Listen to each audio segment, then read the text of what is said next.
तुम्हारी deadlines cross हो रही हैं, जल्दी से डिलीवरी दो। अरे बेटा, जल्दी से बेबी प्लान करो वरना लेट हो जाओगी। डिलीवरी का ये जो प्रेशर आप हर जगह फेस कर रही हैं, ऑफिस में भी और घर में भी, वो यकीनन आपको स्ट्रेस में डाल रहा होगा। आज की लेडीज, आज की फीमेल्स अपने करियर को लेकर बहुत सीरियस हैं, लेकिन साथ ही साथ फैमिली प्लानिंग का प्रेशर भी उन पर बहुत है। लेकिन क्या लेट बेबी प्लान करना इतनी बड़ी समस्या है? आपके दिमाग में बहुत सवाल आते होंगे। हो सकता है कि आपकी माँ आपको कहती हो कि जितना लेट तुम प्लान करोगी उतनी दिक्कतें तुम्हें बेबी करने में होंगी। लेकिन क्या ये सही है? और कितना आपको परेशानियां हो सकती हैं 30 के बाद बच्चा प्लान करने में? चलिए जानते हैं डॉक्टर ज्योति गुप्ता से कि 30 की उम्र ही क्यों ठीक है बेबी प्लान करने के लिए, या 30 से पहले की उम्र। तो डॉक्टर, ऐसा क्यों कहा जाता है कि 30 से पहले आपको अपना पहला बच्चा प्लान कर लेना चाहिए? बहुत इंपॉर्टेंट क्वेश्चन है ये, जैसा आपने अभी बताया और पूछा कि 30 से पहले ही क्यों। बिकॉज एक उम्र के बाद हमें प्रेगनेंसी को लेकर कुछ चिंताएं शुरू हो जाती हैं। जैसे इस बात को ऐसे समझिए, बहुत सिंपल सी बात करते हैं। कोई भी पौधा उगाने के लिए हमारे लिए सबसे ज़्यादा ज़रूरी क्या है? वो है बीज और मिट्टी। हमारे लिए बीज क्या है जब हम प्रेगनेंसी प्लान करते हैं? अंडा और शुक्राणु, यानी कि एग और स्पर्म। एग और स्पर्म की भी बात की जाए तो एक बहुत इम्पॉर्टेंट असर जो एज का होता है वो एग पर होता है। तो हर महिला या हर औरत जो हैं, जब वो पैदा होती हैं, कुछ एक ओवेरियन रिजर्व यानी कि अंडों के साथ पैदा होती हैं। उन अंडों की मात्रा हर महिला के लिए अलग अलग होती है। जैसे जैसे उनकी उम्र बढ़ती है, पीरियड्स आना शुरू होते हैं, हर साइकिल के साथ वो अपने कुछ अच्छे अंडों को खोना शुरू करती हैं। वो अंडे प्रेगनेंसी देने में मदद करते हैं अगर आप साथ में रहते हैं तो, और अगर बच्चा नहीं प्लान करते हैं तो कुछ दिनों के बाद आपको पीरियड्स आ जाते हैं, बट एग्स आप लूज कर रहे होते हैं। तो जैसे जैसे आपकी एज बढ़ती है, स्पेशली जब आप 30 को क्रॉस करते हैं, उस एग रिजर्व में डिक्लाइन यानी कि कमी आनी शुरू हो जाती है। वो कमी ना सिर्फ आपकी मात्रा में आ सकती है अंडों की, वो क्वालिटी में भी आती है। जैसे दोबारा वही एग्जांपल दूंगी कि अगर हम एक पौधा उगा रहे हैं, हम बीज एक मिट्टी में डालते हैं, तो दोनों ही बातें इंपॉर्टेंट हैं कि बीज कितने हैं और कैसे हैं। क्वालिटी और क्वांटिटी दोनों का अपना महत्व होता है। जैसे जैसे उम्र बढ़ती है, आप 30 को क्रॉस करते हैं, अंडों की मात्रा कम भी होने लगती है और वो क्षीण यानी कि कमजोर भी होना शुरू हो जाते हैं। 30 के बाद जैसे जैसे आप 35 की तरफ जाती हैं, वो रिजर्व काफ़ी तेज़ गति से डिक्लाइन होने लगता है, कम होने लगता है। इसीलिए हम हमेशा पेशेंट को बोलते हैं कि 30 से पहले हो सके, अगर आप की शादी हो चुकी है 30 से पहले, तो बच्चा जल्दी प्लान कर लीजिए। But as I said, at the same time हम इस बात को समझते हैं कि हर कोई आज के दिन 30 की उम्र तक शादी नहीं कर रहा है। कर भी रहे हैं तो बच्चा प्लान नहीं कर पा रहे हैं। दूसरा एक रीज़न ये होता है, ओवेरियन रिजर्व का घटना तो हमारे लिए एक चिंता का विषय होता ही है उस समय। कुछ और चीज़ें जो इम्पोर्टेंट होती हैं, जैसे हमने अभी बात की कि बीज और मिट्टी दोनों की अपनी अपनी इम्पोर्टेंस है। मिट्टी हमारे लिए क्या है? जो आपकी बच्चेदानी है, जो गर्भ है, जो यूट्रस है, जहाँ पर आप बच्चा कैरी करेंगी, वो मिट्टी के जैसा होता है।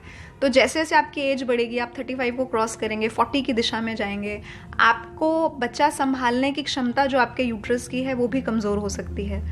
और कुछ जो बदलाव ज़रूरी होते हैं प्रेगनेंसी के टाइम पर, जैसे प्रेगनेंसी जब आपको होती है तो हम चाहते हैं कि आपका ब्लड प्रेशर ना बढ़े, शुगर ना बढ़े, मतलब वो जितनी रिस्क फ्री प्रेगनेंसी हो सकती है उतनी हो। एक हेल्दी बच्चे के लिए एक रिस्क फ्री प्रेगनेंसी होना बहुत ज़रूरी है।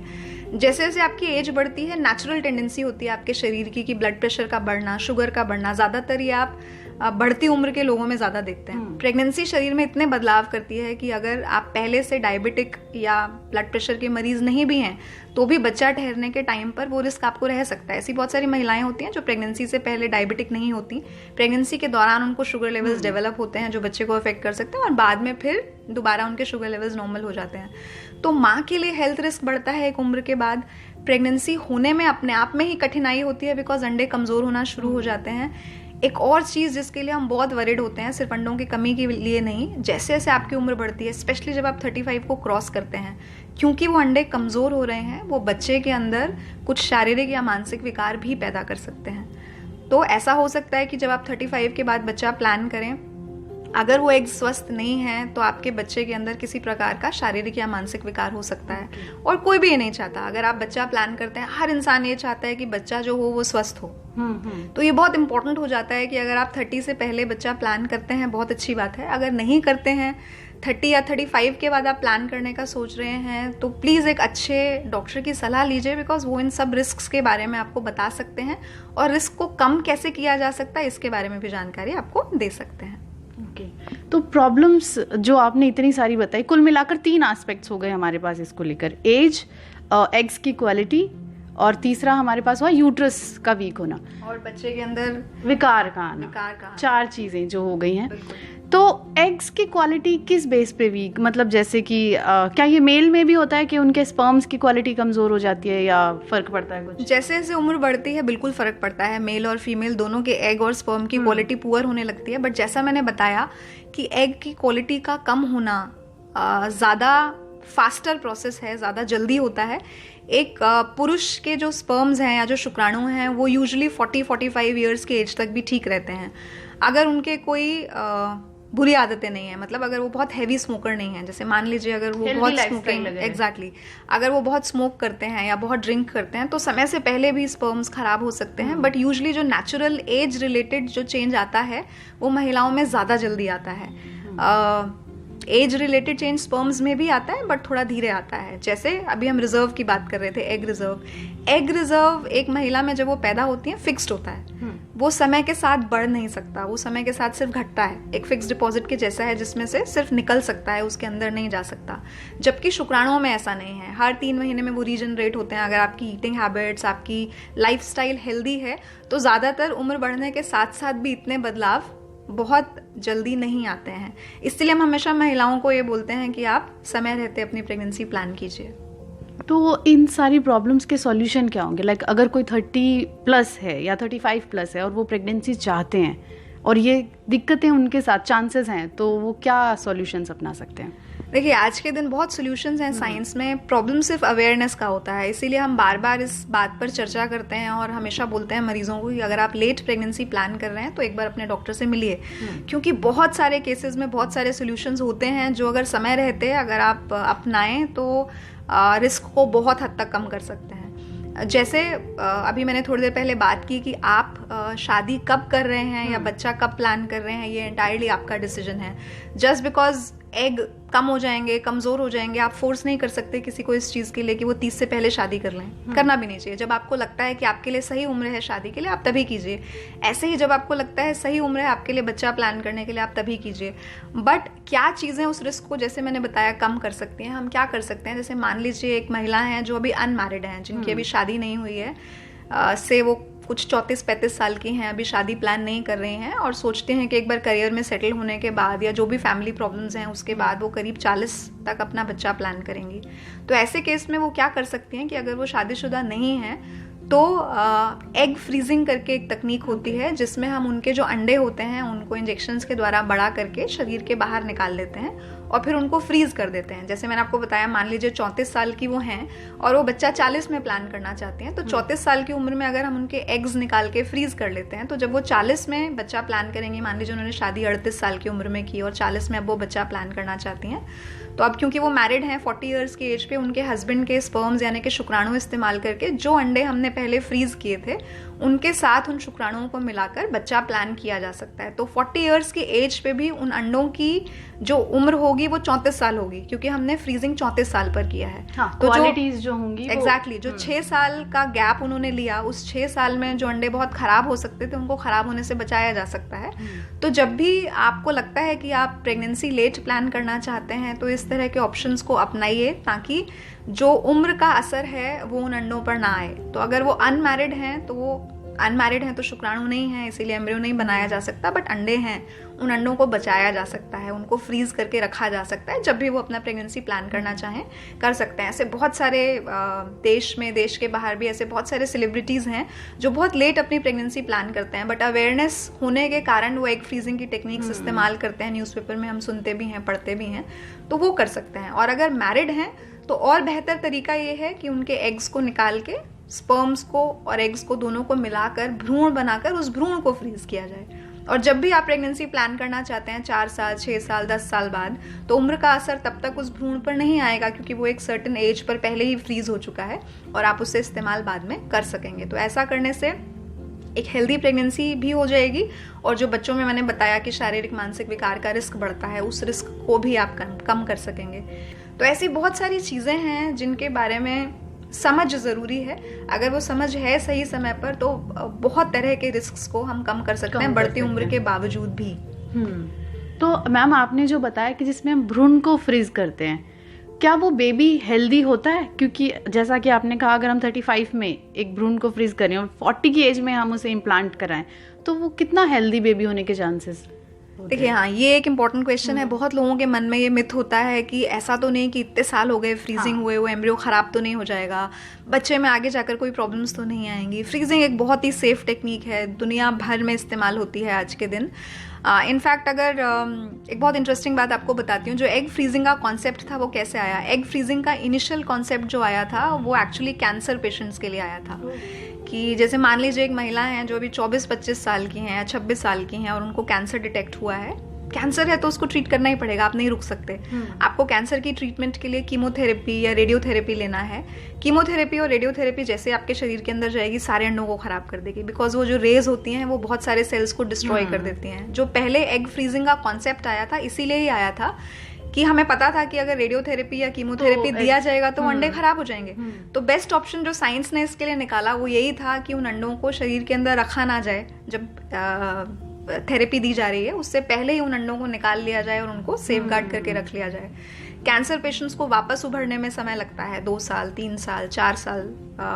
बीच बीच में फॉलोअप होता है कि रिलैप्स तो नहीं हो गया, दोबारा तो नहीं हो गया कैंसर। तो जब वो पेशेंट्स कैंसर फ्री हो जाते हैं तब वही उनके एग्स उनको प्रेगनेंसी देने में काम आ सकते हैं। तो यहाँ से एग फ्रीजिंग का कॉन्सेप्ट शुरू हुआ था। जैसे जैसे साइंस ने एडवांसमेंट किया तो और बहुत सारी चीज़ों में हमें पता लगा कि उम्र बढ़ने के साथ साथ भी अंडों पर असर आता है, तो वहाँ पर भी एग फ्रीजिंग किया जा सकता है। तो ये बहुत सेफ टेक्निक है, ऐसा बिल्कुल नहीं है। And you can freeze it for millions of years. ऐसे बहुत सारे मरीज होते हैं जो एग फ्रीजिंग के माध्यम से या एम्ब्रियो फ्रीजिंग के माध्यम से कंसीव करते हैं। मान लीजिए 2 एम्ब्रियोज उनका फ्रीज हुआ, उनमें से एक एम्ब्रियो उन्होंने इस्तेमाल करके प्रेगनेंसी को अचीव किया और 4 साल बाद वो दूसरा बच्चा भी अगर उससे प्लान करना चाहते हैं और उनका एम्ब्रियो अभी भी फ्रीज किया हुआ है तो वो दूसरी प्लानिंग भी उस बचे हुए एम्ब्रियो के साथ कर सकते हैं। So it is absolutely safe. But as I said, हाँ, समय रहते वो चीज़ हो जाना ज़रूरी है, ताकि जो फ्रीजिंग किया गया है वो एक हेल्दी एग का या फिर एक हेल्दी भ्रूण का किया गया हो। बिकॉज फ्रीजिंग का कॉन्सेप्ट तभी मायने रखता है जब वो चीज़ हेल्दी है। तो वो अनहेल्दी है तो उसको फ्रीज करने का कोई पॉइंट नहीं है। तो ये समय रहते में कितना समय? देखिए, जैसे अभी हमने बात की, अगर आप लेस देन 30 ईयर्स यानी कि 30 से पहले कर सकते हैं, बेस्ट है, सबसे अच्छी बात है। अगर 30 से पहले नहीं कर सकते हैं तो एटलीस्ट कोशिश कीजिए कि एटलीस्ट 35 की उम्र से पहले, 35 साल की उम्र से पहले आप एग या एम्ब्रियो का फ्रीजिंग कर दें, चाहे आप फिर प्लान 40 में करें। और अगर आप प्लान भी जल्दी करते हैं तो उससे अच्छी कोई बात नहीं है। तो पहली चीज़ मैं यही समझाना चाहूँगी कि अगर हो सके तो आप प्रेगनेंसी ही पहले प्लान कीजिए। और अगर प्रेगनेंसी प्लान नहीं कर सकते हैं, किसी भी कारण से अगर नहीं कर सकते हैं, तो एटलीस्ट उस अंडे की उम्र ना बढ़ने दें। बिकॉज साइंस ने चाहे कितना भी एडवांसमेंट कर लिया हो, एक चीज़ जो हम नहीं रोक सकते वो है उम्र का बढ़ना। अगर आज के दिन आप 32 साल की हैं, आप आज से साल भर बाद 33 की होंगी ही होंगी, है ना। आप 32 की जगह 30 की दिख सकती हैं, आप 28 की दिख सकती हैं, पर अंदरूनी बदलावों को आप नहीं रोक सकते। तो उनको समय रहते इस्तेमाल करना ही बेस्ट ऑप्शन है। जो मैंने आपको तरीके बताए उनसे हम उन्हें इस्तेमाल कर सकते हैं। तो मैम, जैसा कि आपने बताया कि एग को फ्रीज कर सकते हैं हम, भ्रूण को भी फ्रीज कर सकते हैं, और अगर चाहें तो 40 की एज में भी हम कंसीव कर सकते हैं। कोई भी फीमेल जो लेट कंसीव करना चाहे, माँ बनना चाहे देर से। लेकिन इन 2 एस्पेक्ट्स के अलावा, जैसा कि आपने बताया था, हेल्थ के बहुत सारे इश्यूज होते हैं। यूट्रस में वीक हो सकता है, या और बाकी डायबिटीज़ या बीपी वगैरह, वो सिचुएशंस तो तब भी वहीं की वहीं रहेंगी। उनसे कैसे डील किया जाए इन सिचुएशंस में? एकदम सही सवाल है। जैसे आपने पूछा कि बाकी सिचुएशंस तो वैसी रहेंगी। देखिए, सबसे इम्पोर्टेंट तो बच्चे का हेल्दी होना है ना। बच्चा मतलब वो जो एम्ब्रियो है, जो भ्रूण है, वो अंदरूनी तौर पर, शारीरिक और मानसिक तौर पर अगर स्वस्थ है, बाकी की चीज़ें हैंडल करना बहुत मुश्किल नहीं है। तो एज के साथ जो मेजर असर आ रहा है, जो मैंने बताया अंडों पर असर आ रहा है, वो भ्रूण पर आ रहा है। बच्चेदानी पर या गर्भ पर काफ़ी समय बाद असर आना शुरू होता है। तो 40 साल और 35 साल दोनों में गर्भ ठीक रहता है ज़्यादातर लोगों का, लेकिन 35 साल और 40 साल में अंडों की मात्रा और क्वालिटी में ज़मीन आसमान का फ़र्क होगा। तो मेजर चेंज एग का है। बट हाँ, इसमें कोई दो राय नहीं कि जैसे जैसे आपकी उम्र बढ़ेगी ऐसे ऐसे और एस्पेक्ट्स का रिस्क फैक्टर भी बढ़ता है। जैसे मैंने भी थोड़ी देर पहले बात की कि ब्लड प्रेशर बढ़ने का चांस आपको थोड़ा ज़्यादा होता है दूसरों से, शुगर बढ़ने का चांस ज़्यादा होता है, प्रेगनेंसी में और तरह के रिस्क बढ़ने का चांस ज़्यादा होता है। तो उसके लिए आप यही कर सकते हैं कि जब भी आप प्रेगनेंसी प्लान कर रहे हैं, एक अच्छे डॉक्टर से मिलिए, जिसे हम बोलते हैं प्री कंसेप्शन काउंसलिंग। मतलब before you are planning conception, आप प्रेगनेंसी प्लान करने से पहले ही एक बार अपने डॉक्टर से मिलिए जो आपके इन रिस्क फैक्टर्स को आपको समझाने में और कम करने में मदद कर सकते हैं। जैसे कुछ लोग होते हैं जो पहले से ही हाइपरटेंसिव होते हैं, यानी कि उनका ब्लड प्रेशर ज़्यादा होता है, जो वो प्रेगनेंसी से पहले दवाइयाँ ले रहे हैं या वो जो प्रेगनेंसी के दौरान दवाइयाँ लेंगे, वो दोनों एक दूसरे से अलग हो सकती हैं। हर दवाई जो आप प्रेगनेंसी से पहले ले रहे हैं और सेफ है, वो प्रेगनेंसी में सेफ हो कोई ज़रूरी नहीं। तो अगर आप ब्लड प्रेशर के लिए कुछ पर्टिकुलर दवा ले रहे हैं और आप प्रेगनेंसी प्लान करें, तो आप जानते हैं कि आपको ऑलरेडी ब्लड प्रेशर का प्रॉब्लम है जो प्रेगनेंसी में बढ़ सकता है, तो डॉक्टर आपकी हेल्प कर सकते हैं उन दवाइयों को बदलने में, कि ये दवाई जो ज़्यादा सेफर ऑल्टरनेटिव है, जो ज़्यादा बेहतर दवा है, वो आपको दे सकते हैं। उनकी मॉनिटरिंग में 9 महीने रहिए, ताकि जब भी कुछ फ्लक्चुएशन आए वो सही समय पर उसका डोज बदलना है, मेडिसिन का टाइप बदलना है, वो कर सकते हैं। यही चीज़ डायबिटीज़ के लिए है कि अगर आप पहले डायबिटिक हैं, या मान लीजिए आप नहीं भी हैं पहले डायबिटिक और आपको प्रेगनेंसी में डायबिटीज़ डायग्नोज होता है, बिकॉज प्रेगनेंसी में बहुत सारी चीज़ें बदल जाती हैं, बच्चा भी अंदर एक अलग लाइफ जी रहा है, आप बाहर हैं, तो 2 इंडिविजुअल्स को हमें हैंडल करना होता है। उनकी अलग अलग बॉडी में जो बदलाव आ रहे हैं, उनको एक ही दिशा में ले जाकर एक हेल्दी प्रेगनेंसी एक मरीज को देनी होती है। तो ऐसे में डॉक्टर आपकी मदद कर सकते हैं कि हम आइडेंटिफाई कर सकते हैं प्रॉब्लम को, समय रहते हम समझ सकते हैं कि हाँ अब इस समय ब्लड प्रेशर बढ़ रहा है या इस समय शुगर बढ़ रहा है। और ये चीज़ नज़रअंदाज फिर नहीं होती हैं अगर आप एक अच्छे डॉक्टर के उसमें रह रहे हैं, तो वो आपको दवाइयाँ या मेडिसिन या इंजेक्शंस जो भी सूटेबल है आपके लिए, वो सजेस्ट करके आपके रिस्क को कम रख सकते हैं। तो ऐसे बहुत सारे लोग हैं जो 40-45 ईयर्स की एज में हेल्दी प्रेगनेंसीज करते हैं, बट जैसे मैंने बताया कि वो डॉक्टर के सुपरविजन में, ऑब्जर्वेशन में रहते हैं, क्योंकि वो रिस्क को समझते हैं। तो ये बात ऑल्दो मैं ऐसा नहीं कहूँगी कि 35+ पर ही लागू है। कोई भी महिला जो प्रेगनेंसी प्लान कर रही है, वो चाहे फिर 25 साल की हो, चाहे 30 साल की हो, 35 साल की हो, प्रेगनेंसी से पहले विजिट कर सकें, बहुत अच्छी बात है, क्योंकि बहुत रिस्क को हम पहले ही कम कर देते हैं। अगर प्रेगनेंसी से पहले विजिट नहीं कर सकते हैं, तो एटलीस्ट प्रेग्नेंट होते ही डॉक्टर से मिलें। जैसे अभी भी बहुत सारे लोग ऐसे हैं जो ऐसा सोचते हैं कि नहीं 3 महीने के बाद जाकर डॉक्टर से सलाह लेंगे, उससे पहले नहीं मिलेंगे उन्हें। तो एक बहुत मेजर एस्पेक्ट जो समझना जरूरी है वो ये है कि उन 3 महीनों में ही तो बच्चा डेवलप हो रहा है। जो बच्चे के अंग बनने हैं, जो उनका आंख, नाक, हाथ, पैर, ब्रेन डेवलपमेंट जो भी होना है, वो उन 3 महीनों में ही हो रहा है। तो अगर उसके बाद आप डॉक्टर को मिल रहे हैं, तो फिर वो सिर्फ उस रिस्क को आइडेंटिफाई कर पाएंगे कि ये प्रॉब्लम आपके बच्चे में हो रहा है या नहीं हो रहा है। अगर आप उससे पहले ही मिलते हैं, तो जब तक ऑर्गन्स डेवलप नहीं हुए, उससे पहले ही वो आपको सेफ मेडिसिन देके उन चीज़ों के इफेक्ट को रोक सकते हैं। जैसे ब्रेन या स्पाइनल कॉर्ड, रीढ़ की हड्डी में परेशानियां होने का रिस्क उम्र के साथ बढ़ता है। बच्चे के ब्रेन में परेशानी जो मैंने बताया, मानसिक विकार होने का रिस्क उम्र के साथ बढ़ता है। और बहुत सिंपल मेडिसिन के द्वारा इस रिस्क को कम किया जा सकता है। कुछ एक सिंपल गोलियां भी काफ़ी हद तक रिस्क को कम कर सकते हैं। तो सही समय पे अपने डॉक्टर से मिलें, बिकॉज वो आपके रिस्क को असेस करके आपको सही जानकारी दे पाएंगे। और फिर वो प्रेगनेंसी आप 40 पे प्लान कर रहे हैं या आप 25 पे कर रहे हैं या 30 पे कर रहे हैं, लार्जली एक अच्छी ऑब्जर्वेशन, एक अच्छी केयर के अंडर दोनों में बहुत ज़्यादा मेजर फर्क नहीं होता है। या फिर जैसे मान लीजिए आप प्रेगनेंसी प्लान कर रही हैं और आप ऑलरेडी ओवरवेट हैं, आप अपने डॉक्टर से सलाह ले सकते हैं, वो आपको वेट रिडक्शन के तरीके बता सकते हैं। बिकॉज जितना वेट एवरेज या नॉर्मल रेंज में होगा, उतना ही प्रेगनेंसी कैरी करना आसान होगा। या फिर एटलीस्ट वो जो रिस्क आपको बता रहे हैं, उनको आप कैसे हैंडल कर सकते हैं ड्यूरिंग प्रेगनेंसी, ये समझा सकते हैं। तो बहुत सारी चीज़ों को, जैसे मैं हमेशा कहती हूँ, अवेयरनेस ही सबसे इम्पोर्टेंट चीज़ है। कोई भी key to any problem solution is awareness. आपको अगर जानकारी होगी तो आप अपने आप ही सही दिशा ढूंढ लेंगी, और आपको सही दिशा दिखाने के लिए बहुत सारे एक्सपर्ट्स हैं जो आपकी हेल्प कर सकते हैं। पर आपको उनके पास जाना पड़ेगा, आपको उनसे मिलना पड़ेगा। वो तभी आएगा जब आपको वो अवेयरनेस है, आपको अगर ये पता हो कि हाँ ये रिस्क हो सकता है और इसे कम किया जा सकता है। तो यस, ये बहुत इंपॉर्टेंट है समझना। Thank you doctor, most welcome. तो ये थी डॉक्टर ज्योति, जिन्होंने हमें बताया कि 30 के बाद अगर आप प्रेगनेंसी प्लान कर रहे हैं तो वो उतना रिस्की भी नहीं है। कुछ तरीके ऐसे हैं जिन्हें अपना कर आप हेल्दी प्रेगनेंसी प्लान कर सकते हैं।